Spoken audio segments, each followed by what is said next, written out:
So let me just share my screen here and we'll get going. Okay, so in this talk, I'm going to argue that the definition of dowsing has evolved in the last 20 years or so. It's no longer just a passive means of detecting hidden targets. So there's a definite shift in dowsing towards a more shamanic, magically based outlook. So let's take a look at this. First of all, a little bit about me. Here's my website, westerngeomancy.org. I'm a professional dowser and geomancer for more than 20 years now. I'm past president of the British Society of Dowsers from 2008 to 2014. I'm a professional member and registered tutor and an honorary life member of the BSD, recipient of the BSD Awards, which is their highest award, which is given for exceptional service to dowsing and the society. Also a member of the American and the Canadian Dowsing Societies. I'm a founder member of the Geomancy Group, and I'm co-chair of internationaldowsers.org with my Canadian colleague, Susan Collins. Here are my 4 published books that I have. Technopathic Stress is about the hazards of EMFs and microwave radiation in the home. It's kind of a risk assessment for home and office. Dowsing Magick is my beginner's dowsing book. Dowsing Magick 2 I wrote and published during the first lockdown, so that might be new to some of you.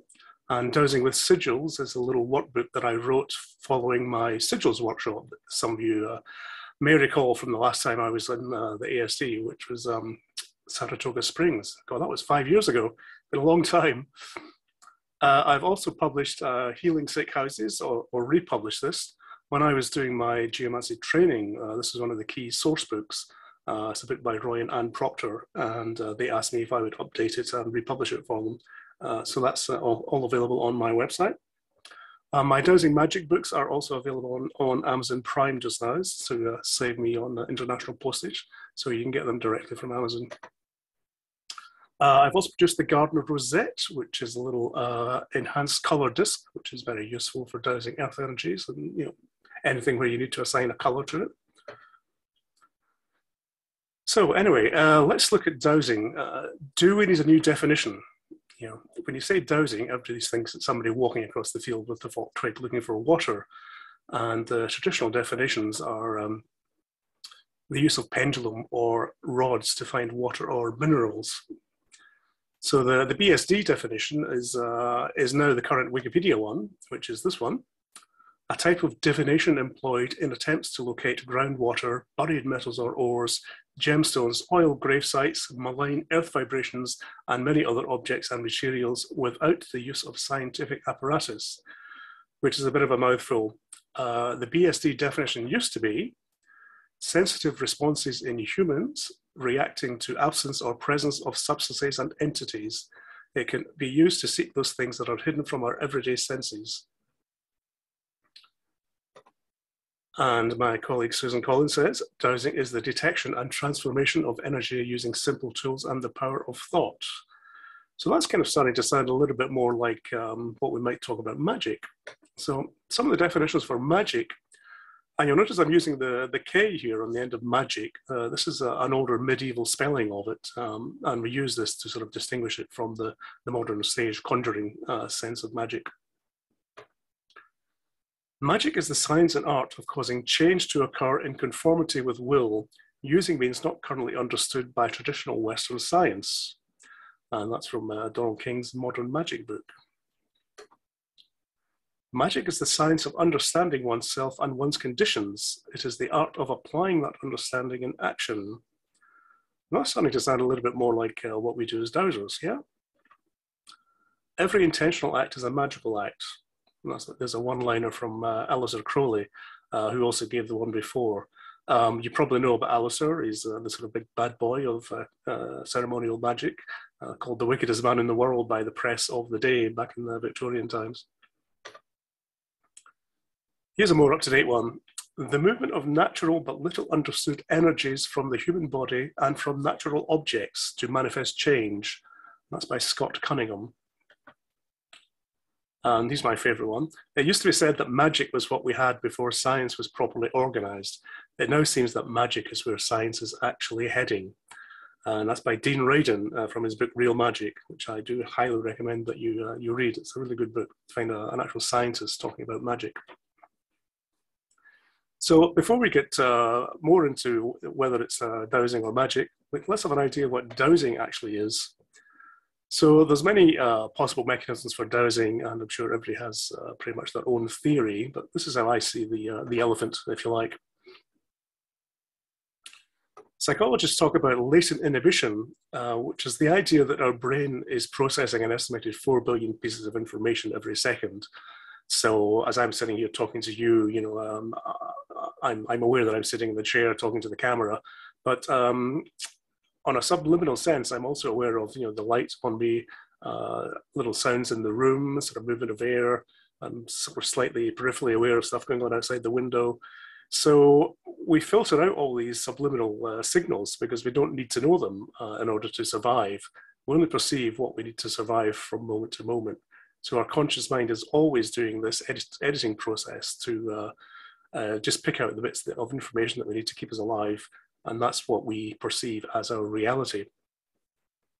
And if we didn't have this faculty, we'd be quickly overwhelmed by just the sheer volume of information that we're trying to process all the time. So it's a good thing that we have this, otherwise we just would not be able to function at all. But sometimes, our subconscious does sort of break through with some of the signals. And these might manifest as like the hairs in the back of your neck going up, say, a sense of something moving in the corner of your eye, maybe a sort of half-heard voice or unusual smells. All these little bodily signals that as dowsers we get used to the more we practice. We get these little subliminal signals coming in that tell us that something's going on. And the more we become aware of these things, then the more we can move towards a completely deviceless dowsing system. So dowsing lets us access this information. We can interrogate our subconscious using our pendulums, and at some deeper level, we can access the collective unconscious and gather information about remote places and events and times. And we know this. We know this is dowsers. This is grade 1 stuff. Yeah. So everything is connected, and there's been many successful remote viewing experiments demonstrating that this is possible. It's well known that the US military and intelligence agencies put lots of funding into these areas like remote viewing, and special services agents were trained in dowsing. So in the terminology of classical magic, this is called the law of similarity, or sympathetic magic. Things that have been connected once are connected forever. There's a resonance between the two items. So acting on one can have an effect on the other. So, for example, in the traditional witchcraft voodoo scenario, you can stick pins in a doll. If the doll has some physical witness of your intended victim, like a piece of hair or fingernail or item of clothing or so on, it's thought that will affect the victim. Similarly, items which look like something else can have power over the other item, which is the basis behind a lot of herbal remedies. So quite often the part of the plant that is used will look like the part of the body or the organ that it's intended to treat. Nowadays, of course, we're a bit more scientific about it. Nowadays, we call it quantum entanglement. And quantum entanglement is well, there's more than a theory now, it's been proved. Pairs of particles, pairs of electrons, once they've been connected, retain that connection no matter how far apart they are moved. Through some sort of not yet understood mechanism, an action on one is instantaneously transferred to the other. And scientists have actually proved this by moving one of the paired particles into orbit on board the space station and observing its reaction when the ground-based particle is acted upon. The connection is faster than light, it is instantaneous, no matter how far apart the particles are. So logically, if you think that all the electrons and particles in the universe arose from the Big Bang, when everything was a singularity, then everything must be connected. Action at a distance like remote viewing and dowsing must be possible. So, this is really quite a profound viewpoint compared to the standard model of physics. The standard model, of course, says that everything is ordered and in its proper place. Newtonian physics is based on this, the universal absolutes. Everything is like clockwork, it's like a machine. And events unfold forward in time in a strict, orderly, tit-for-tat, cause and effect kind of fashion. So The universe is knowable and predictable down to the last detail, and the nature of reality is clear. Like the cartoon showing the Newtonian dad doing the famous Newton's cradle experiment with his children on the swings. So in the 19th century version, the universe is made up of particles, which are point-like, making up all matter, and fields. They used to talk about ether in space. So fields are pervading space and give rise to forces. Quantum mechanics, on the other hand, is based on universal probabilities. So nothing is true, everything is permitted. In the famous uncertainty principle that Ernst Heisenberg put forward, one of the core theories of quantum mechanics it says that the position and velocity of an object cannot both be measured exactly, even in theory. And the weirdness of quantum mechanics is best illustrated in the famous double slit experiment, which tries to explain why subatomic particles like photons or electrons sometimes seem to behave like waves and at other times particles. Now let me see if I can get this video going here. I think I remember to share sound. Yes, I have, right. So you might have seen this video. This is from, What the World Is Made of, 21st Century, a quantum wave function. Everything is just a wave. You may well have seen this video, but it is the simplest way of illustrating the principles. And here we are, the granddaddy of all quantum weirdness, the infamous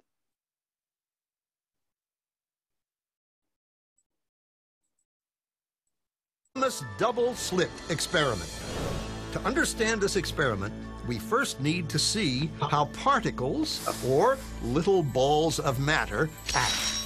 If we randomly shoot a small object, say a marble, at the screen, we see a pattern on the back wall where they went through the slit and hit. Now, if we add a second slit, we would expect to see a second band duplicated to the right. Now, let's look at waves.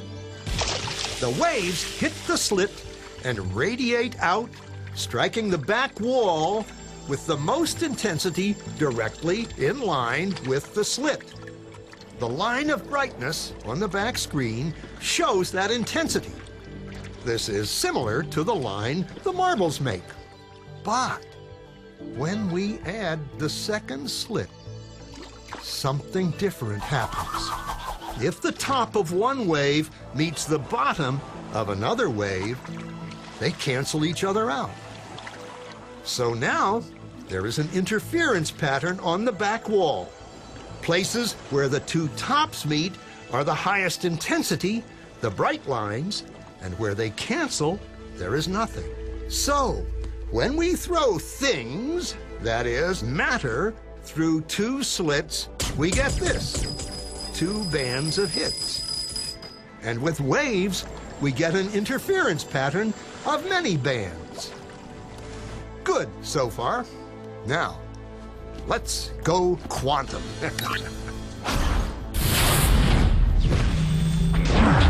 An electron is a tiny, tiny bit of matter, like a tiny marble. Let's fire a stream through one slit. It behaves just like the marble, a single band. So, if we shoot these tiny bits through two slits, we should get, like the marbles, two bands. What? An interference pattern. We fired electrons, tiny bits of matter through. But we get a pattern like waves, not like little marbles. How? How could pieces of matter create an interference pattern like a wave? It doesn't make sense. But physicists are clever. They thought, maybe those little balls are bouncing off each other and creating that pattern. So they decide to shoot electrons through one at a time. There is no way they could interfere with each other.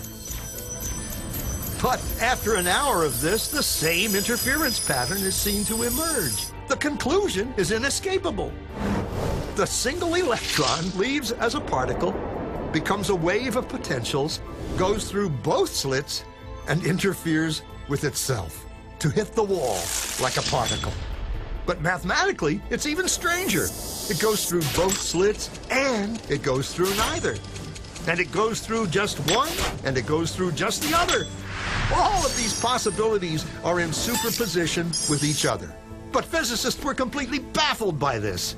So they decided to peek and see which slit it actually goes through. They put a measuring device by one slit to see which one it went through and let it fly. But the quantum world is far more mysterious than they could have imagined. When they observed, the electron went back to behaving like a little marble. It produced a pattern of two bands, not an interference pattern of many. The very act of measuring or observing which slit it went through meant it only went through one, not both. The electron decided to act differently, as though it was aware it was being watched.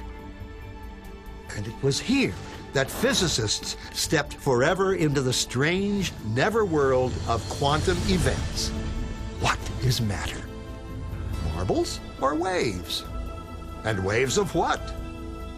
And what does an observer have to do with any of this? The observer collapsed the wave function simply by observing.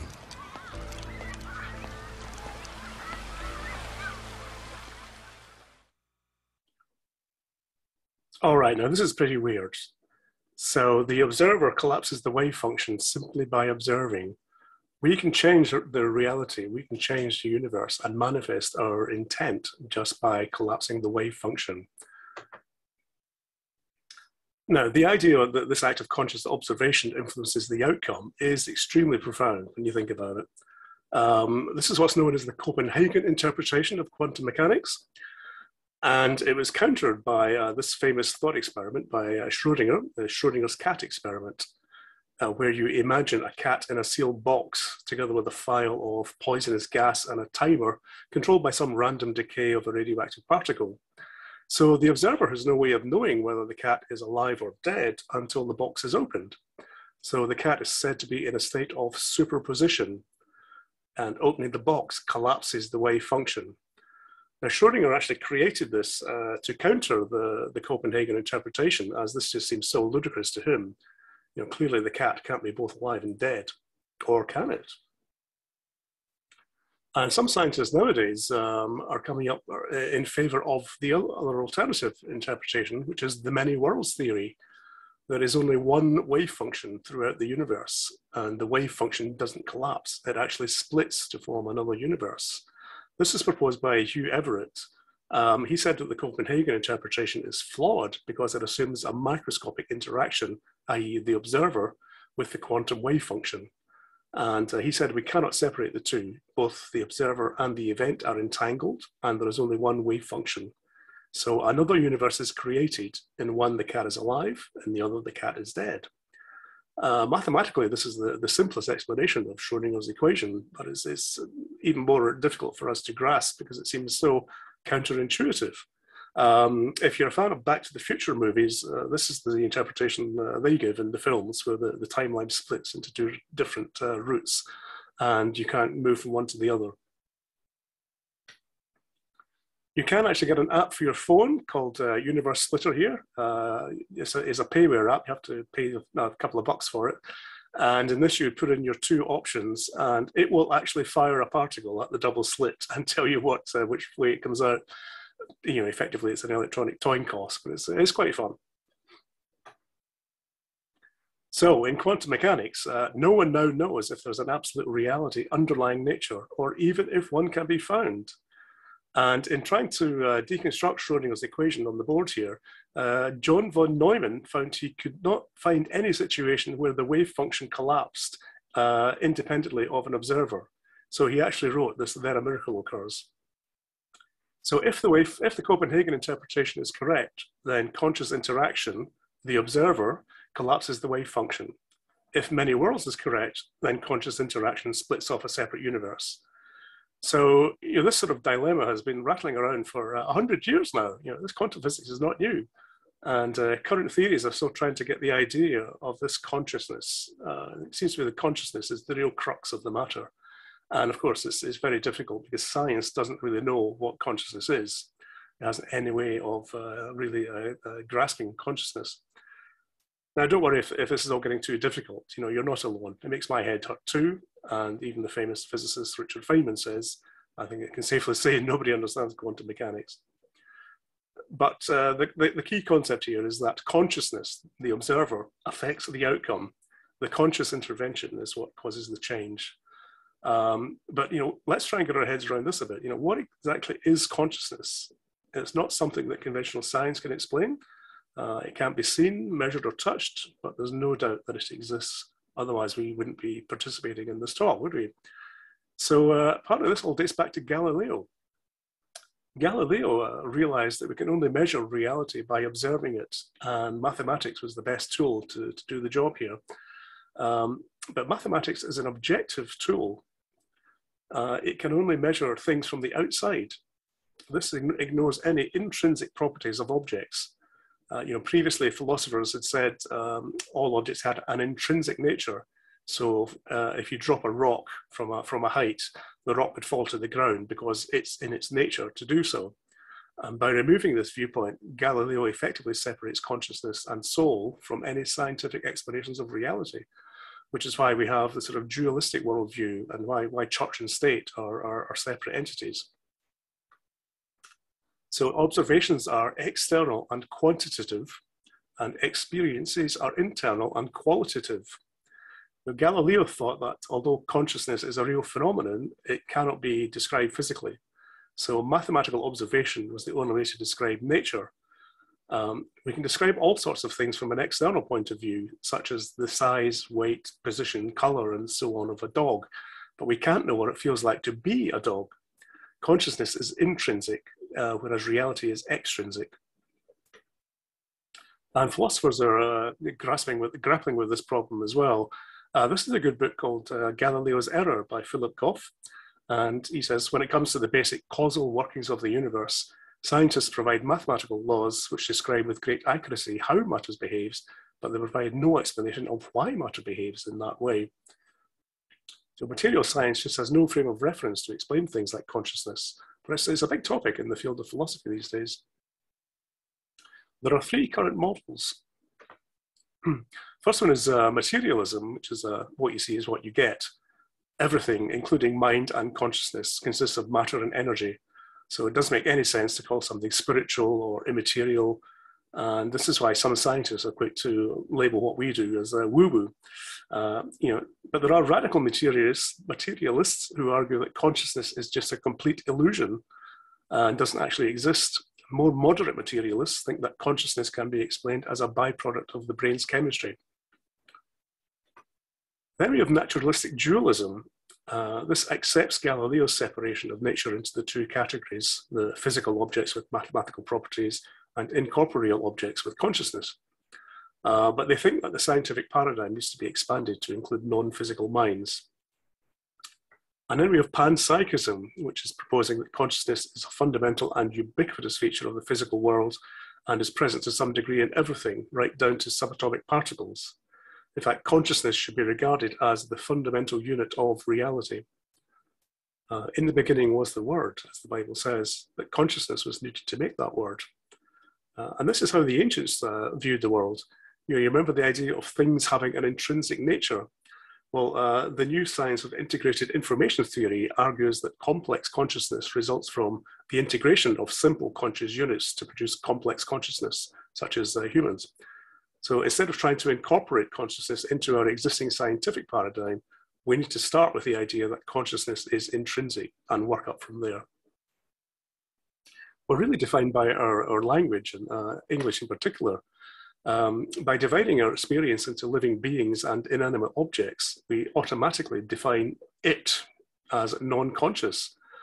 For example, the Potawatomi Nation of the Great Plains have a language that is so rich in verb forms that they attribute aliveness to the more than human world. So for example, their word for hill is a verb. to be a hill. Hills are always in the process of hilling, if you will. They're actively being hills. So, but our language doesn't allow us to think like that. So by using this grammar of intimacy, we can talk about the life of other organisms in the way that the ancients did, speaking about their intrinsic nature without reducing them to an it, as happens in English. Now, I also need to look a bit more into an idea of what consciousness is here, quantity versus quality. This is another good book I read a couple of years back, Stalking the Wild Pendulum by Ishak Bentov, I'm not sure how you pronounce that. And it's a little graph that he gives in the book here. So along the bottom line here, we've got the quantity of consciousness, by which I mean the information processing capacity. So you can see we start here, atoms, rock, virus, plants, dogs, humans, getting more processing capacity. And going up the vertical axis here, which we can call frequency for the sake of argument, we have the quality of consciousness. So this gives us this lovely curve. And as we increase the curve, then the amount of consciousness in the universe and the complexity of consciousness increases until we get to the top here, by which point we would be on the level of divinity or God, if you like, the divine absolute and the subtotal of consciousness in the universe. And evolution is driving all matter towards this ultimate point. So we can see, although humans are grounded largely in the physical in this area here, there will be a sort of bell curve interaction. So we do get some overlap between different states, and through meditation and so on, we can actually raise our consciousness level to get into these upper realms a bit more. So it's quite a nice, I quite like this little graph. It's just quite a nice model for things. So matter is consciousness in this model, in this idea. You know, consciousness is our fundamental unit. And if there is enough conscious units in a piece of matter, then a dim awareness may develop. So let's look at this rock here. So a rock may have dim consciousness, but interacting with other creatures will enhance this awareness. So maybe we find some small animals start sheltering under it, and the rock is gratified by their presence, and they are grateful for the rock to provide shelter. And the rock realizes if it provides shelter to creatures, they are more grateful. So it starts attracting larger animals who come to get shelter. So the rock gets better at this and begins to think that maybe this is its role in life. So we find birds nesting on the rock, again, increasing the rock's level of and quality of consciousness. Sensitive humans start to notice that there's something special about this rock and are drawn to it. So people come to visit the rock. So maybe the rock manifests some events, like some balls of light, some sounds. It might suddenly, a bit might drop off to reveal some mineral ores, something like that. People might start getting mental imagery from the rock. So more humans are drawn. You know, there's something really special about this rock. What's going on? And over time, this increases and increases, and people come and they conduct ceremonies and rituals. The reputation of the rock increases. The conscious frequency of the rock increases. The ceremonies are held. The rock is eventually worshipped. And so the rock develops into a powerful spiritual place, you know, perhaps even a tribal god, you know. So this is how you can make a nature spirit by yourself. Just start doing this to a rock or a plant or a tree in your garden. So is nature itself conscious? Good question. This is something I came across only relatively recently, and it's actually quite shocking. Let me introduce you to the zombie fungus. This is a fungus in the tropical jungle that infects carpenter ants, whose normal habitat is the floor of a tropical rainforest. So the spores are eaten by the ants, and once infected, the fungus spreads throughout the ant's body, taking up about 40% of the tissue, and it somehow then takes control of the ant's muscles, forces the ant to climb the stem of a suitable plant to a height of about 12, 16 inches or so. And once there, it causes the ant to bite down on the leaf with a death grip, which locks it in place. The fungus then sends out hyphal shoots from the feet and body of the ant to completely lock it in place on the plant. And then the fungal body sprouts from the head of the ant. The fruiting body sprouts out of the head, where it produces spores, which it drops onto the ants passing below.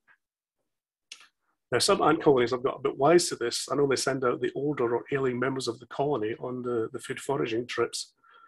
But it's extremely hard to see how this is an example of some form of consciousness at work in the fungus. I mean, how is it possible that a fungus can do all this really complicated mechanics to have this parasitic relationship with the ant? You know, quite amazing.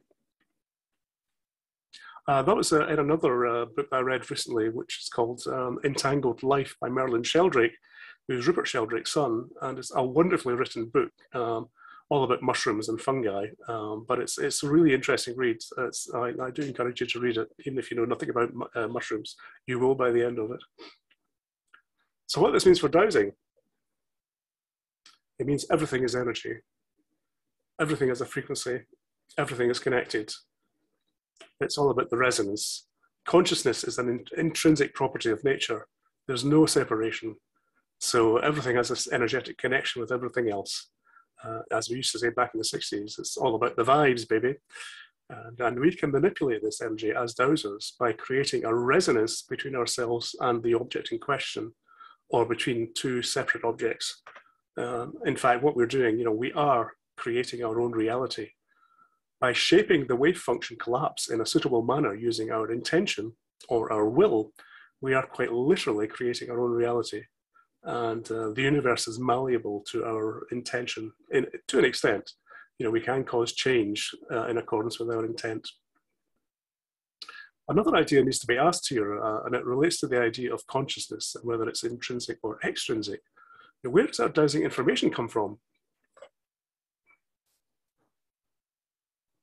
I get asked this a lot by students. What's the dowsing source? Dowsing, of course, is just one method of divination, and there are some traits common to all forms of divination that are worth exploring. And I'm grateful to Ivo Dominguez Jr. for allowing me to paraphrase this stuff from his book. So intelligences, or we might say consciousness, any consciousness or intelligence, either internal or external, so it can be our own subconscious, the collective unconscious, or the information field, as we tend to call it nowadays, or some external intelligence at any level up to the divine consciousness. We can have imprints and artifacts, just what dowsers used to call remnants, and this can be an imprint on a physical or a non-physical object, or imprints on the subtle energy matrix. Objects that can be detected with dowsing or appraised directly using psychometry. Like a lot of psychics can just get a history of a past object just by holding it. It can also be read remotely using dowsing techniques.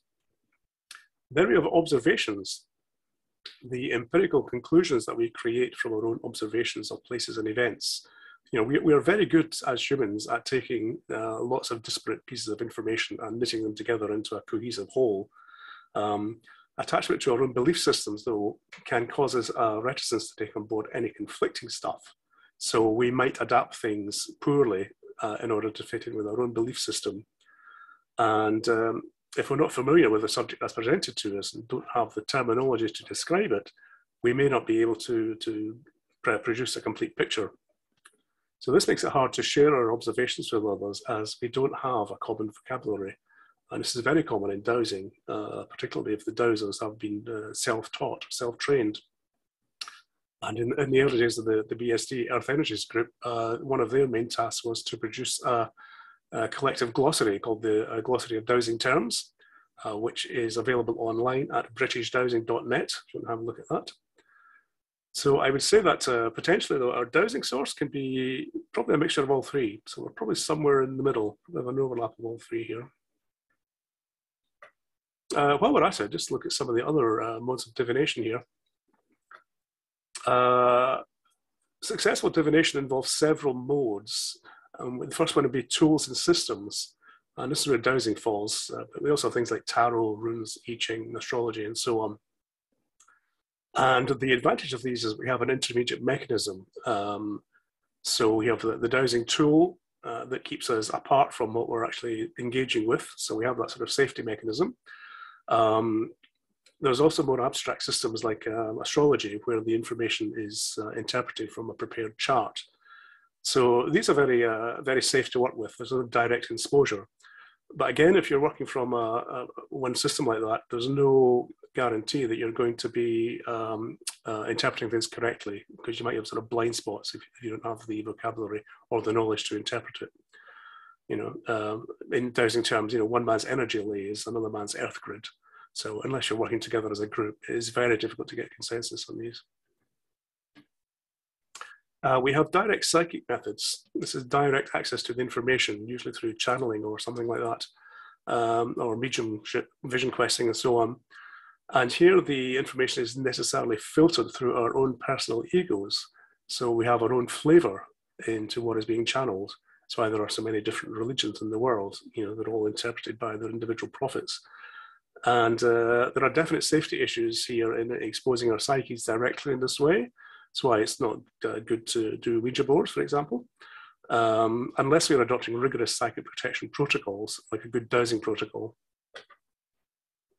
Then we have magic and ritual. Much of the traditional ceremonial magic involves complex rituals that are designed to engage external, non-physical intelligences.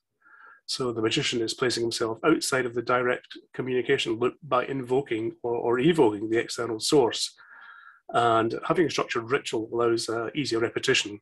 But by involving a third party to provide the intelligence, it runs the risk of being fooled or receiving false information. So are the spirit guides that you are connecting with telling you the right things? Are they working for you, or are they working against you? So we have similar safety issues here. So having looked at modes of divination and debated on the nature of consciousness, how do we make sense of all this technology to actually collapse the wave function in the desired manner? Well, we can shape the wave function using active imagination, which is more than just wishing for something and waggling your pendulum until something happens. The pendulum is not magic. The pendulum is just reflecting your body's reaction. Your body is the instrument that's doing the magic. You are the instrument of change. So we need to clearly formulate our intention. What is it that we want to do? How are we going to do it? What can help us achieve this? We visualize the end result as strongly as you can. We really see it manifest. And our pendulums are really great tools for doing this, because we can do the minimizing, maximizing motion. So I can start my pendulum going clockwise, which is my maximizing motion. As I'm doing this, I'm visualizing the end results, and I'm sending the intention for the change to happen. And then when the pendulum changes, you know that you have sent enough energy. So we visualize our starting position. We visualize the visual link between the start and the finish that we want to get to. And then we visualize the change from one to the other using the pendulum as appropriate to guide us. I'll give you an example of this. When I was president of the British Society, I used to end the conferences by doing a little visualization so that people got home safely. So I would ask them just to get into a meditative state, and then I would get them to picture themselves rising upwards from the conference center until they were looking down on it from above, almost like you're looking at it in Google Earth, say. And then I would get them to picture a white circle of light being drawn around it. And then I would get them to look where they were going and see their home and draw a white circle of light around that. And then picture a bridge of light running from the conference center to their home. And then I would ask them to visualize themselves traveling along that link until they were standing outside the front door, and then visualize taking your keys out and putting your keys in the front door. And people said they found that really helpful. That was just a way of getting them to get safely home. I also tried this once back when I was going down to Cornwall to see the total eclipse in the UK, which was in 1999. We were traveling down overnight from Glastonbury, and there was a convoy of 3 cars. And I did this visualization. I'd looked at the map to see where we were going, and I did this visualization with the ring round Glastonbury and the ring round the campsite and doing the white line. And we set off, and in the middle of the night, nobody knew where they were. We were driving down these lanes in Cornwall, and it's pitch black. And my car actually drove straight to the gate of the camp, whereas the other 2 got lost and had to wait until daylight so they could find it. So I encourage you to use that method when you're driving home after the conference. It really does work. Let it go. Once you've done the visualization, once you've seen your end point, you need to let it go. It's very easy for us to send too much intention to keep thinking about something. So this active imagination is a technique by Carl Jung, and so it requires this state of reverie, sort of halfway between sleep and waking. If you can do lucid dreaming, that's a very good state for doing this. Now, just look at attention versus intention. If you did my workshop on dowsing with sigils, I explained the advantages of using an intermediary system to manifest intention, because it gets us out of the way and circumvents the self-imposed blockages that we have, that we tend to create. First of all, like the duality of desire, there is some part of you always resists the change. And how many times have you been working with a client, and as soon as you've gone away and thinking everything's fine, they've called the energy right back in again, and you have to go back. You know, sometimes we don't like the change. We're used to the way that we feel. There's our lust for results as well. You know, the watch kettle never boils. It's hard to remain objective about things. It's hard to take our attention away and just you know, let things go on. And then there's the psychic censor, self-doubt. You know, this can't possibly work for me. You know, I really can't do this. I'm not good enough for this. You know, these are all sort of anti-affirmations, if you like. You know, that if you believe that things won't work for you, then things will not work for you. You have to be positive about this. There's an important lesson I learned here from, not from Dr. Emoto, but his companion there is Rasmus Berghausen. I was lucky enough to meet Emoto on his last tour when he came to Glasgow, and Rasmus was his assistant. Rasmus runs the Emoto's laboratory in Europe, and he is an agricultural scientist. And when Emoto asked him if he would run a laboratory in Europe for him, he said, well, I want to do the experiments myself to see if they work. So he started doing all these crystal experiments, you know, trying to grow the crystals and freezing them and taking the pictures through the microscope to see if he got the same harmonious crystals that Dr. Emoto got. And he couldn't do it. He tried for weeks and weeks and weeks, and every crystal he did just wasn't coming up with any good shape at all. So after a few months of this, he was about to give up and tell Emoto, says, look, I can't get this to work. I don't believe you're doing anything here. I think it's all nonsense. I'm not going to do it. He says, I'll just give it one more shot. So he set up the experiment and he actually forgot about it. He actually went away and came back a few days later. And to his amazement, he had the crystals. He had the wonderful crystals formed. So he realized then that previously he'd been too engaged with the process of growing the crystals. He was giving them too much intention into them, willing them to form. What you need is a relaxed awareness. He says, it doesn't work because intention is a judgment. I want to change the water. You know, I'm willing the water to change. So the moment you want to make a crystal, it won't appear. What is needed is attention, not intention. The moment you simply love, the crystal appears. So it's a state of relaxed awareness, not concentrated intention. Here's another great quote from Dean Radin's book, Real Magic. The essence of magic boils down to the application of two ordinary mental skills, attention and intention. The ceremonial robes, somber settings, black candles, secret handshakes, chanting in ancient languages, the sex, the drugs, they're all good theatre, which may help in withdrawing the mind from the distractions of the mundane world, but ultimately they're unnecessary. And as dowsers, we know they're unnecessary. We don't need all this stuff to get into the dowsing zone. You know, the whole essence of ceremonial magic is all this ritual and ceremony is to get the conscious mind to shut up so that the subconscious can actually get on and do the work. But as dowsers, when we're in our dowsing zone, you know, we're already 3/4 of the way there. This comes naturally to us. In traditional magical terms, this is called the 4 pillars of wisdom, or the 4 powers of the Sphinx. So we have to know, we have the knowledge and ability that we can do the job. We have to will to maintain our focused intent. We have to dare to face down any doubts, any self-doubts that we have and carry through the operation. And then we have to keep silent until the results are manifested. So do your focused intention. By all means, use your dowsing to focus it. Once you've done it, let it go. You know, you don't have to keep poking it to make sure it works. Just let the magic work. So, does dowsing equal magic? Well, I would say if you can clearly formulate your intention and maintain your concentration in the dowsing zone, then by any reasonable definition, you're doing magic. And that's a quote from my Dowsing Magic book through. So it's a question of applying your intention and shaping the form that you wish the wave function to collapse into, and then letting it go to do its work. Whether or not you open the box is irrelevant. You know, Schrodinger's cat doesn't care how you collapse the wave function. You know, he's too busy plotting his revenge inside the box. Anyway, it's well known that he prefers the double slit experiment. So thank you for listening. Now go and work your magic.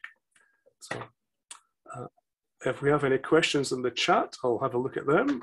Let me just show you this last screen though, which is how you can get in touch with me. So Facebook, I'm Facebook/Scott Dowser, Twitter @GrumGeo, YouTube /WestonGeomancy, and email me westongmancy@gmail.com. Okay, I'll stop the share. And do we have any questions in the chat? Does anybody in the room have any questions?